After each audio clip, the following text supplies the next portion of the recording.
This video demonstrates the protocol for socket grafting without flap reflection using Augma Bone Graft Cement 3D Bond Plus.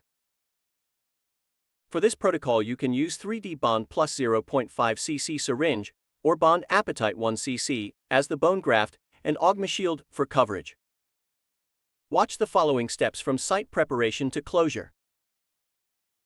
After extraction, perform a complete debridement, including the removal of granulation tissue. When the site is ready, activate the 3D Bond Plus syringe. With a finger on the cap, push slowly until all the liquid moves into the powder compartment. Continue to push until the first piston reaches the line. Now the material is ready for grafting.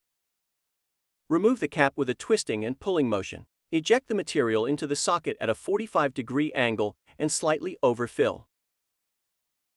Take a dry, unfolded, sterile gauze and press strongly with a finger for 3 seconds. Use the periosteal elevator and add compaction on the material for additional 3 seconds. Protect the exposed graft with Augma Shield.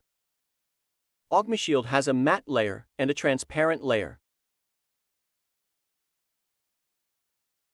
The matte layer is the actual Augma Shield.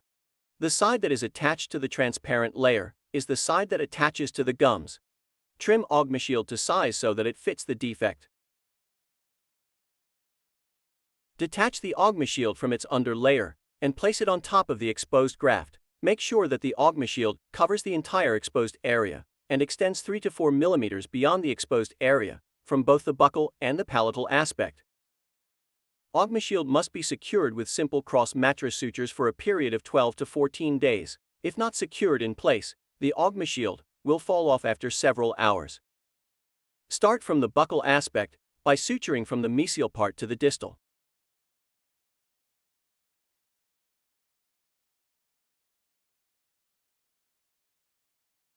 Continue to the palatal aspect from the mesial through the distal in order to create a cross-suturing above the Augma Shield.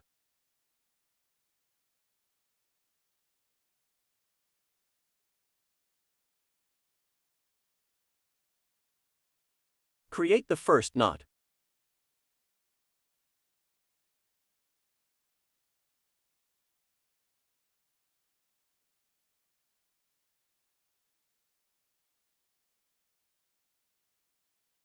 Continue suturing. Proceed vertically by going through Augma Shield in that area.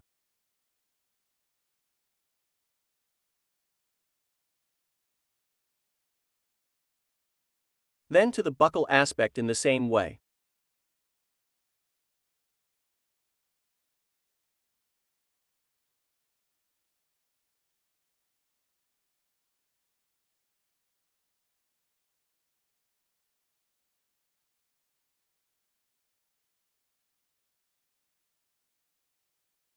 Suture from the mesial through distal horizontally.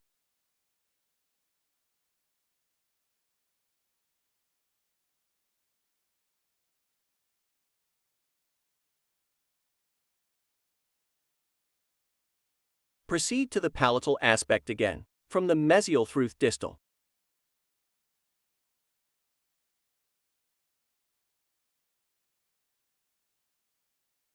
Make the knots. Suture as much as needed to keep the Augma Shield in place. This will ensure that the Augma Shield will not fall out.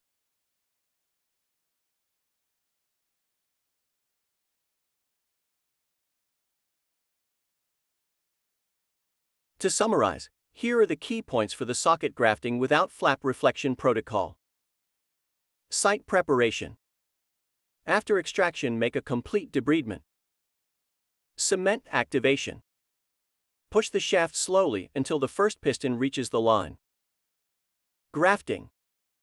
Place the Augma Bone Graft Cement in the site. Make sure you slightly overfill. Then compact with a dry gauze for 3 seconds and add additional compaction with a periosteal elevator. It is not important if the material does not reach into the apex zone. However, it is important that the material is well compacted at the cervical level. Coverage and closure.